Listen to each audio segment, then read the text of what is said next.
Hey friends, welcome back to the channel. So today we're going to be comparing two of the most popular gaming handhelds currently on the market, the Steam Deck and the Nintendo Switch OLED. Now it has to be said that both of these devices are very different and very much meet different criterias, so neither one is better than the other exactly. However, I do think most people out there are going to either choose one or the other, unless you're lame like me and get both.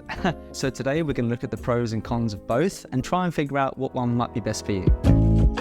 So let's start out with the screen. So both of these devices use a 7-inch screen, but the big difference here is the OLED screen on the Switch and the LCD screen on the Steam Deck. Now to cut straight to it, there is no real competition here. The screen on the Switch OLED is far superior. Because it's using that OLED technology, you get a ton more like contrast and color and depth to the image. That's not to say that the LCD panel on the Steam Deck is bad. It's actually really, really good, and I don't have any issues with it whatsoever, and I've been really happy with how it's performed. Now, you won't be able to quite catch this on camera, but here in person, the colors on the OLED just proper pop out. The little fire in the distance and the glimmer of that blue tower over there are almost like fairy lights, and it just feels like such a depthy, beautiful screen. Other than that, you'll notice there's a pretty big border around the screen on the Steam Deck, which you don't get quite that on the OLED. Because of the OLED technology, it can get up into the corners a bit better. Both have pretty much the same resolution. The Steam Deck has 800p while the Switch has 720.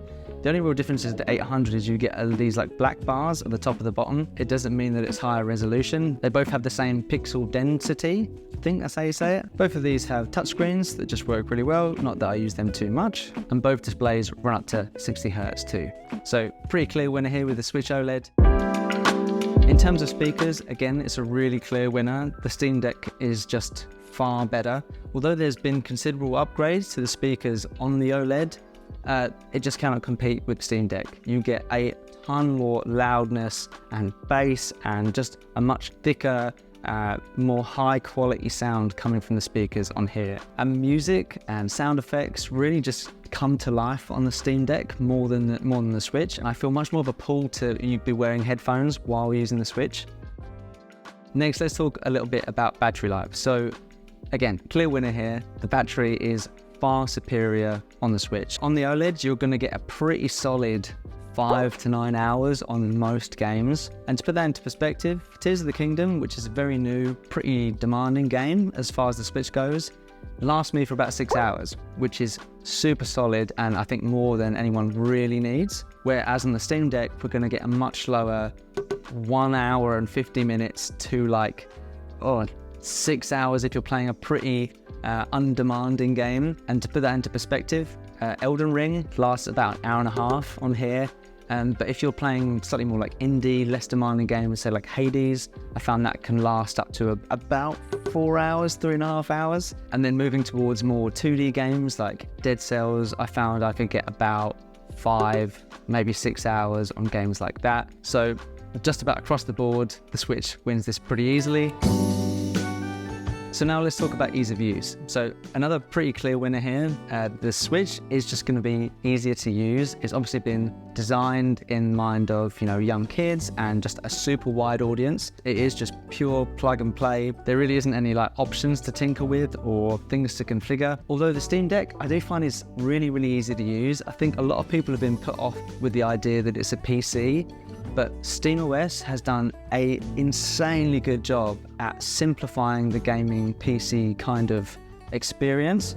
And I feel like it's very, very similar to what you'd find on a PlayStation or an Xbox, just with an extra little layer of tinkering. And if you're like me that likes tinkering with certain games and, pushing some to 60 FPS or pushing some down to 30 to manage battery life and things like that, I quite enjoy that. And the experience with the Steam Deck with SteamOS is far easier than a conventional gaming PC or something like the Asus ROG Ally. You're going to have a much easier time getting games working on here than a PC like that. Steam Deck Verified is really great. It makes it really clear and easy to see what games work on Steam Deck and which don't. When you go into the store, you're defaulted to this Great on Deck tab, so you know that any game in this list is going to work really well, and it works just like any other game store, like the Nintendos or PlayStations or anything like that. If you see a green tick, I'm pretty good to go. Now, as a busy person, I'm a big fan of ease of use, as I really like making the most of my time,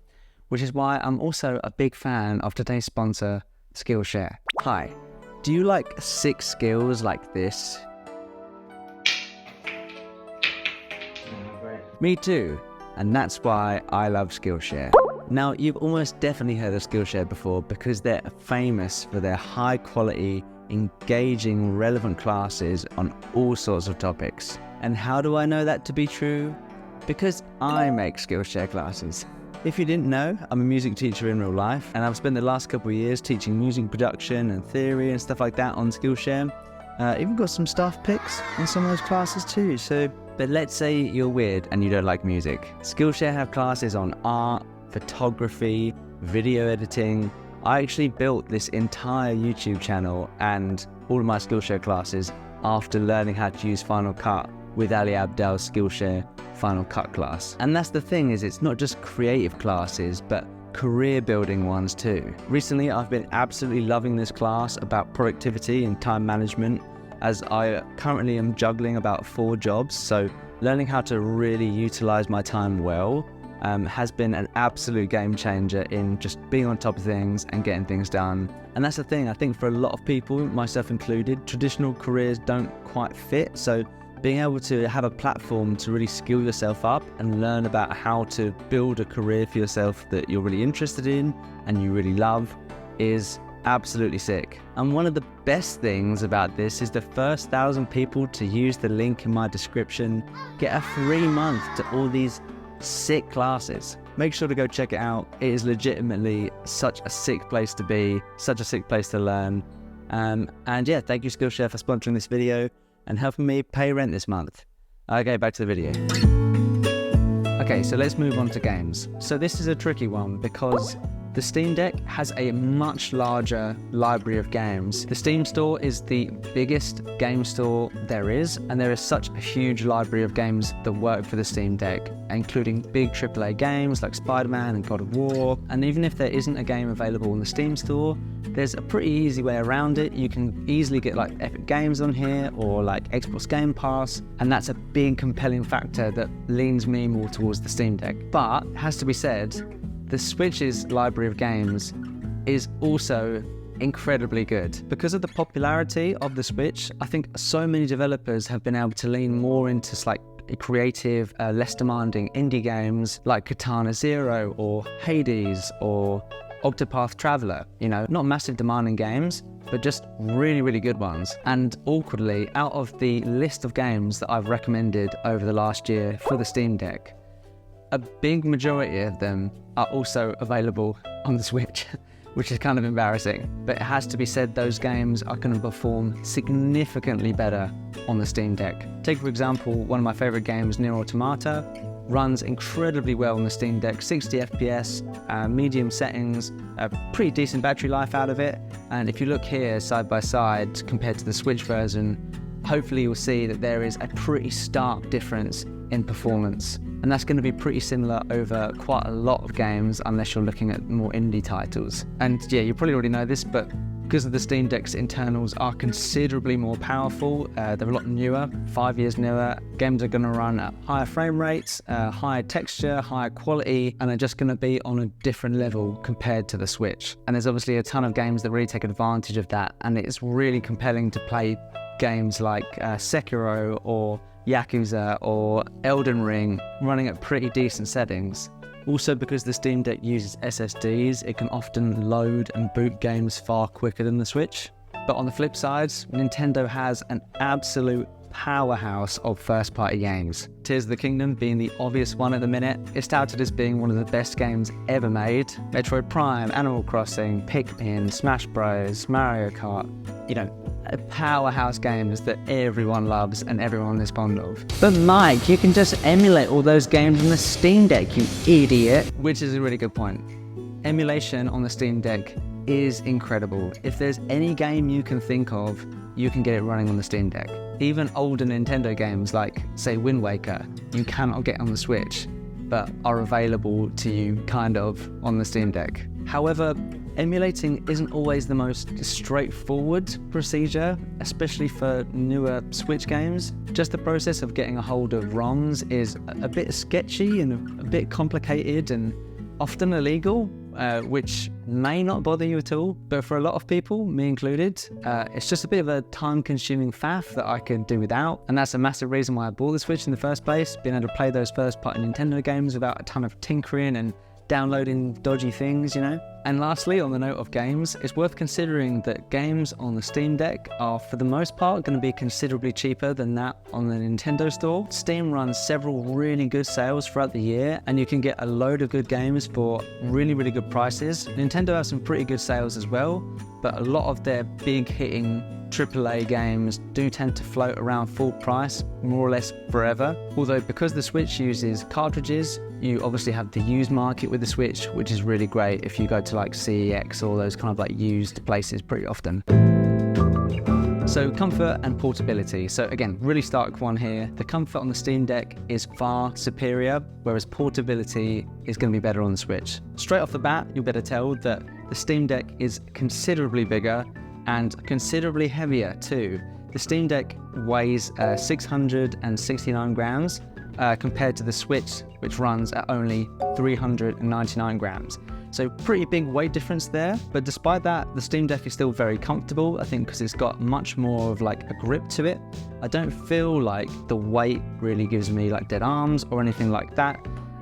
But given portability is going to be a big factor, the Switch is going to just fit into a bag and it's going to be lighter and easier to carry around. The buttons and the D-pad and the joysticks are all full height and feel just like they would on like an Xbox or a PlayStation controller. You've also got rear buttons back here, which are just super handy. And the trackpads are super useful for like point and click games or PC games. Whereas in comparison to the Switch, the joysticks are really, really tiny, as are the buttons and the shoulder buttons. The joysticks are really prone to drift. You can get them on the Steam Deck as well, but it's not nearly as common, and there is no grip whatsoever to speak of, so your hands are just sort of flat around the back.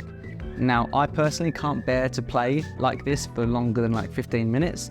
Now, obviously you can get something like this, which is like a Neo grip for the Switch, which means that you've got much more to wrap your hands around, which is a must-buy for the Switch. Although obviously it's an extra bit of money, and you still have the smaller buttons and joysticks. The other option is to get something like the Hori Split Pad, but again that's an extra sort of like £50. It will make it far more comfortable and easy to play, but you are going to make the console considerably bigger, often just as big as the Steam Deck, so you are going to lose that portable element. Also, a lot of those controllers don't allow gyro or rumble, which is a massive shame, but it is nice to be able to customize the kind of controls you have on here. As opposed to the Steam Deck, you're very much just stuck with what you have. But for me, this is absolutely perfect. I love the way the Steam Deck feels, and there's nothing more I could ask for in terms of comfort, ergonomics, and just good feel, you know? Although it has to be said, if you're playing a pretty demanding game on the Steam Deck, the fans will kick up and make a bit of noise and will blow pretty warm air out the top. It's not a massive deal. I'd say it's pretty similar to, say, like an average laptop. But if you compare that to the Switch, I find this has never really kicked up the fans and blown out warm air. It's always been silent and cool, and that is definitely a more comfortable experience. Now, on the portability side of things, for me, I don't take my consoles out too much. I mainly play them in the house. So for me, the fact that the Steam Deck is a little bit bigger and the battery life isn't quite as good isn't a major thing. But if I say I had to pick one to take on like a plane or a road trip, it would without doubt be the Switch because of its much better battery life and its size. I can put this into a case and then into a tiny sling bag and take it around super easily. But I think both devices are still very portable. Like, you know, if you're taking these in like a backpack or something, both are going to be able to fit in fine. It's more the case if you're like stacking a backpack full of stuff and you need every little bit of space. Obviously this is going to take up a little bit more. Next, let's talk about multiplayer and the sort of social aspect of these. So again, I feel like it's a pretty clear winner. The Switch just cannot be beaten, I think, when it comes to particularly local multiplayer. Both can be docked to a TV and have multiple controllers connected to them. But with the Switch, you not only get the dock included, but also the Joy-Cons obviously act as two separate controllers. So straight out of the box, you have everything you need to get up and playing multiplayer.